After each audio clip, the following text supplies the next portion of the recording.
we learn about mission in many different ways.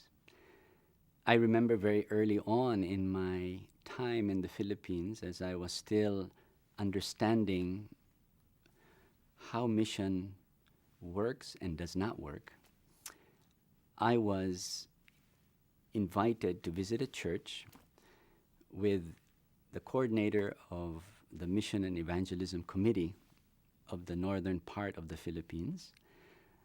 This area was close to the mountain ranges of the north, and part of the job that had been asked of me early on was to troubleshoot for some of the mission mistakes that are being made in the Philippines, and to work with the mission worker and the community in reconciling some of these problems. And so the rainy season had now ended, and this was a plan of ours to go up and visit a church that was up in the mountains, and it had become known to everyone as the empty church. And our task was to go up and understand, why is this church called the empty church and what had gone on. So with the mission and evangelism coordinator of that region, Mang Pio, we got together and got into this old Jeep, about probably left by Douglas MacArthur in 1945, an old rusty Jeep, and we were together and started heading up this rough dirt road into the mountains. And he turned to me and he said, "Cobbie, what do you miss most about the United States?" And I said, "Well," I thought fast and I thought, "Well, I miss the four seasons."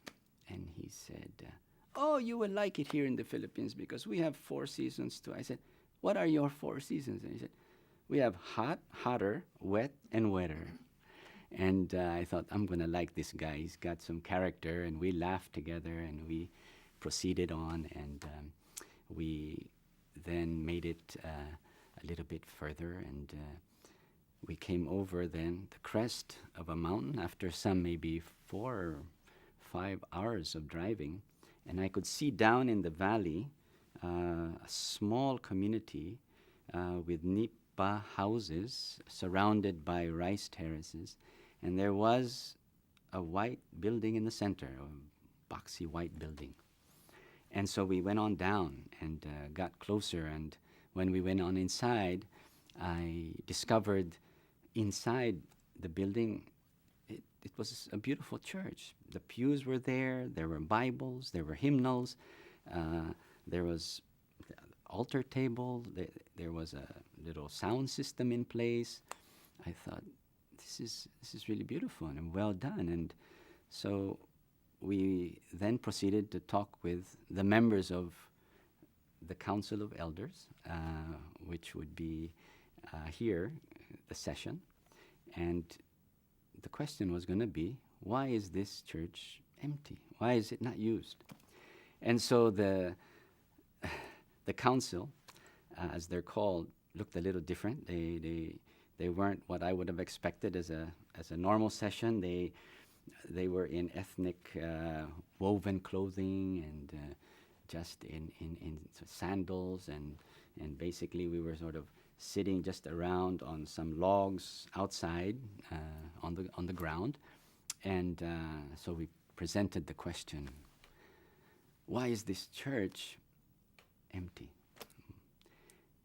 And different from our session where the responses come very quickly and everybody likes to talk a little bit, this group was very silent. And so the question is asked again, why is this empty? Can anybody explain? And so then one elderly man with a kind of a pipe, the long pipe that came out, said, it's because the people of the lowland didn't listen to the people of the upland and stopped. And we thought, now what did this mean? And so we kept pursuing, and then as the story started to come out to us, what we understood was that the mission couple had lived down in the lowland, because the upland is very, very rural, and there's a city in the lowland which is about 3 hours away. And so they would be coming up, and this little church had been organized, and they then were able to generate some resources from outside of the country to finally build the church. But because they knew construction teams and hardware stores down in the lowland, they hired everybody to come up and to build the church up in the upland. And so as they began building and putting it together, they completed the whole church. And what we learned then was that in the traditional belief system of this ethnic community where the church was built, their belief system was that the hands that have built the house of God received the blessing of God. And since they were not part of building that church or had not even been allowed to hammer in one nail, their belief was that they would receive no blessing in this church. And so Mang Pio and I were just stunned as we heard this and began to understand what was going on, and we didn't have a solution to offer.